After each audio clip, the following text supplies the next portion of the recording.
മഹാകവി കുമാരനാശാൻ്റെ അമ്പിളി എന്ന കവിത. അമ്പിളി അമ്മാവൻ കുട്ടികൾക്കെന്നും കൗതുകമാണ്. ചന്ദ്രൻ്റെ മനോഹര രൂപവും അമ്പിളി മാമനു പിറകെ പായുന്ന കുട്ടികളുടെ നിഷ്കളങ്കമായ മനസ്സുമാണ് കവിതയിലൂടെ കവി വരച്ചു കാണിക്കുന്നത്.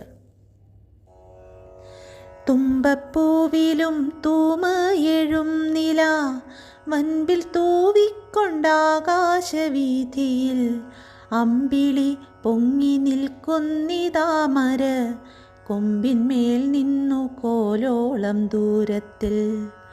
വെള്ളമേഘശകലങ്ങളാം നുര തള്ളിച്ചു കൊണ്ടു ദേവകൾ വിണ്ണാകും വെള്ളത്തിൽ വിളയാടിത്തുഴഞ്ഞു പോം വെള്ളിയോടമിതെന്നു തോന്നിയിടുന്നു. വിൺമേൽ നിന്നു മന്ദസ്മിതം തൂവുമെൻ വെൺമതിക്കൂമ്പേ നിന്നെ ഈ അന്തിയിൽ അമ്മ തന്നംഗമേറിയൻ സോദര നമ്മവാ എന്നലിഞ്ഞു വിളിക്കുന്നു.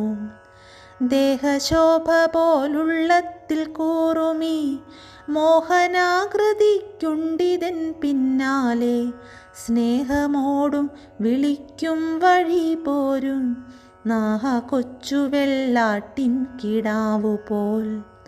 വട്ടം നന്നല്ലിതീ വണ്ണമോടിയാൽ മുട്ടുമേ ചെന്ന കുന്നിൻ മുകളിൽ നീ ഒട്ടു നിൽക്കങ്ങു വന്നൊന്നു നിന്മേനി തൊട്ടിടാനും കൊതിയെനിക്കോമനെ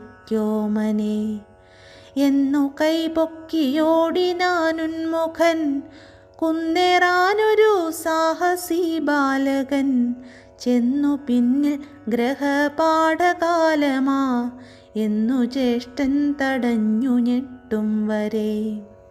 തുമ്പപ്പൂവിലും തൂമയെഴും നില വൻപിൽ തൂവിക്കൊണ്ടാകാശവീഥിയിൽ അമ്പിളി പൊങ്ങി നിൽക്കുന്നിതാമര കൊമ്പിന്മേൽ നിന്നു കോലോളം ദൂരത്തിൽ.